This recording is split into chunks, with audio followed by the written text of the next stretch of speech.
qonna qofa fudhannee laalle waggoottan darban qonni naannoo keenyaa inishetiivoota bocamaniin hojii bal'aan hojjetameera.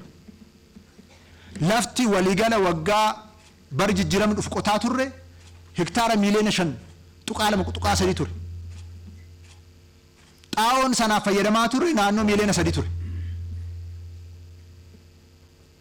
Bara kana hektaara miliyoona 11 ol kan qotamuudhaaf itti deemamaa jiru. Bara darbe kanatu kan raawwatame. Xaa'oo waggoottan darban guddachaa dhufee jira, ammas raabsisaa guddachaa dhufee jira. Miliyoona 8.7 oliin ga'uudha bara darbe ga'uun danda'amee jira. Bara kana isaa ol raawwachiisuudhaaf hojjetamaa jira. Lafti qonnu dachaadhaan guddatee jira. Itti fayyadamni xaa'oo keenyaa dachaa 3 ol guddatee jira. Kun garuu lafa fayyadamaa jiru faana xaa'oon irra geenye wal gitaa waliin gitu. Garuu jijjiirama guddaadha. Qonnaan bulaan keenya sirna kanaan dura tureen cunqursaa irra gahaa tureen tokkoffaa meeshaaleen qonnaa biyya alaatti galan hundumtuu taaksii jala turan. Mootummaan jijjiiramaa keenya taaksiin akka irraa ka'u godhee kanaan dura qonnaan bulaan keenya liqii argachuu hin danda'u. Qonnaan bulaan keenya liqii akka argatu godhee qe'ee qonnaan bulaa Oromoo keessatti tiraaktarri akka roorrisu mootummaa godhe mootummaan jijjiiramaa. Qotiyyoo qambararraa hiikaa kan dhufedha mootummaan jijjiiramaa. Paampii xixiqqoo qe'ee qonnaan bulaa turte paampiin 1,100 lakkaa'amu qe'ee qonnaan bulaa Oromoo keessatti jijjiirama akka fiduuf mootummaa hojjetedha mootummaan jijjiiramaa.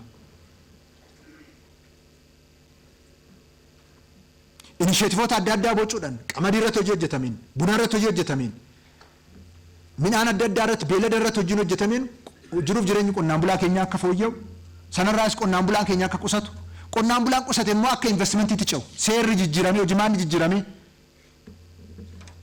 Kanaan dura investimentii taa'aa deemaa oolu, qonnaan bulaa taa'ee ilaalu, fiqee isaarraa buqqa'u, lafa isaa dhabu sana mootummaan jijjiiramaa keenya jijjiiree lafa isaarratti qonnaan bulaan keenya akka investi godhu. Yoo qusate immoo magaala keessatti lafa bilisaan liizirraa bilisa akka argatu.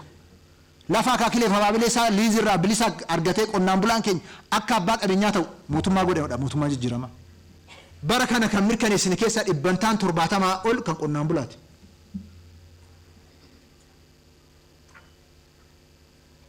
Mootummaa uummataati yeroo jennu kanadha.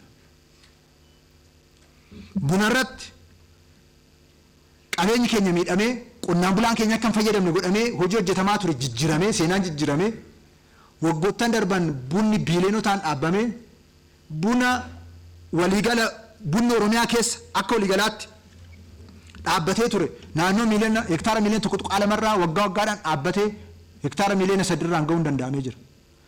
Lafa oomishaa buna kennu hektaara miliyoona 1 guunni duwwaa 8 irra ture waggoottan darban hojii hojjetameen hektaara miliyoona 1.8 irraan ga'uun danda'amee jira. Kanarraayis adda durummaadhaan qonnaan bulaan keenya akka fayyadamu. Gatii gaarii akka argatu. Kanaan dura qonnaan bulaan keenya maqaa seeksiitiin saamamaati kan ture. Akka hin fayyadamne godhamaa ture. Qonnaan bulaan keenya gatii madaalawaa akka argatu, akka fayyadamaa ta'u, sana bira darbee akka ekspoorti godhu. Mootummaa taasisedha mootummaan jijjiiramaa. Kanaanis ekspoortiin Itoophiyaa birrii miliyoona doolaara miliyoona 700 caalle bara kana biliyoona 2.6 kan ga'edha jechuudha. Kun inishetiiviin bunaa irratti hojjetame raajii fidedha. Kana keessatti immoo adda durummaadhaan qonnaan bulaa keenya kan fayyadamu. Mootummaan jijjiiramaa kana